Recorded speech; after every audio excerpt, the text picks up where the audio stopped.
આપનું સ્વાગત છે। રાજકોટ મહાનગરપાલિકાની વોટર વર્કર્સ ટીમ દ્વારા પાણી ચોરીને લઈ ડ્રાઈવ। શહેરના પોસ્ટ વિસ્તાર 150 ફૂટ રિંગ રોડ ઉપર આવેલ રૂક્ષ્મણી હાઇટ્સમાં પાણી ચોરીને લઈ ચેકિંગ। ગેરકાયદે ચાવી બનાવી પાણી ચોરી થતી હોવાની ફરિયાદો બાદ કાર્યવાહી। અગાઉ 3 એપાર્ટમેન્ટને નોટિસ અપાઈ છે। 2 એપાર્ટમેન્ટને 1 લાખનો દંડ પણ ફટકારવામાં આવ્યો હતો। મારું નામ આયુ વસાવા, વોર્ડ નંબર 11 નું ડેપ્યુટી એક્ઝિક્યુટિવ એન્જિનિયર છે। રાજકોટ મહાનગરપાલિકામાં પાણી ચોરીની ફરિયાદો આવતા વોર્ડ નંબર 11 ના સ્ટાફ દ્વારા, તમામ સ્ટાફ દ્વારા છેલ્લા 10 દિવસથી આ બાબતની ચેકિંગ ચાલે છે। આ પાણી ચોરી પકડવા માટેની એક ડ્રાઈવ છે, માણસોને સમજાવીએ છે। એ લોકોએ જાતે વાલ ખોલી લે છે અને 20 મિનિટના બદલે 30 મિનિટ, 50 મિનિટ, કલાક પાણી લેવા માંડ્યા હતા, એવી ફરિયાદ હતી।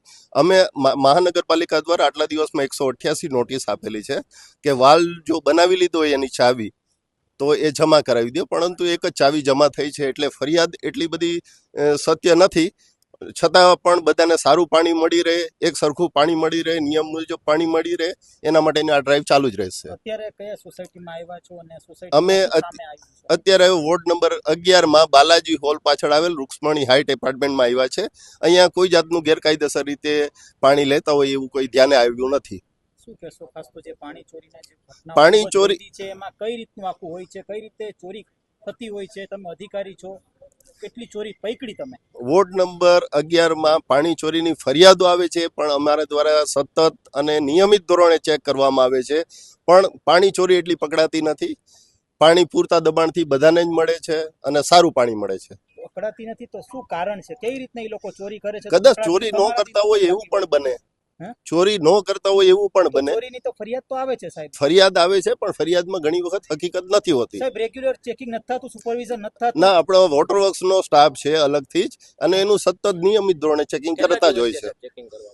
અમારા દ્વારા જે અમારે પાણી સિવાય પણ બીજા કામો હોય છે, એટલે હું ડેપ્યુટી એક્ઝિક્યુટિવ, સુપરવિઝન કરવાનું હોય, રસ્તાના કામ હોય, બાંધકામના હોય, એટલે મારો સ્ટાફ છે એ તો રેગ્યુલર ચેક કરતો હોય, પણ હું પોતે છેલ્લા 15 દિવસથી હું પોતે પાણી ચોરી નહોતી થતી એવું હતું ખરા? પાણી ચોરી એ એવું બાબત છે કે ઉનાળો હોય ત્યારે મેક્સિમમ આ વસ્તુમાં એક્ટિવેટ થતા હોય।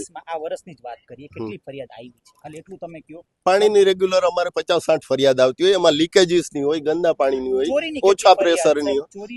ચોરીની ફરિયાદ મિનિમમ આવે છે અને એમાં અમે પર્સનલી ધ્યાન આપીએ છીએ। અત્યાર સુધીમાં તમે 15 દિવસમાં કેટલી ચોરી પકડી? અમે 15 દિવસમાં 2 જણાને 1 લાખ રૂપિયાના દંડ આપ્યો, અક્ષર પ્રાઇમ અને શ્યામલ ઉપવનને। કઈ પ્રકારની ચોરી થતી હતી? ત્યાં વાલથી જાતે ખોલી લેતા હતા, એમને 1 લાખ રૂપિયાનો દંડ આપ્યો। કોઈ રાજકીય ભલામણ હોય છે? ઘણી વખત કેવું હોય છે, કોઈ રાજકીય ભલામણ હોય તેના કારણે પાણીની જે ચોરી છે તે થતા જ ના। અત્રેના વોર્ડ નંબર 11 ના કોઈ કોર્પોરેટર શ્રીઓ આજ લગીન ભલામણ માટે કે આવા ખોટી એક્ટિવિટી માટે પ્રોત્સાહન નથી આપ્યું, અને કોઈ દી ફોને નથી કર્યો અમને આ કામ રોકવા માટે।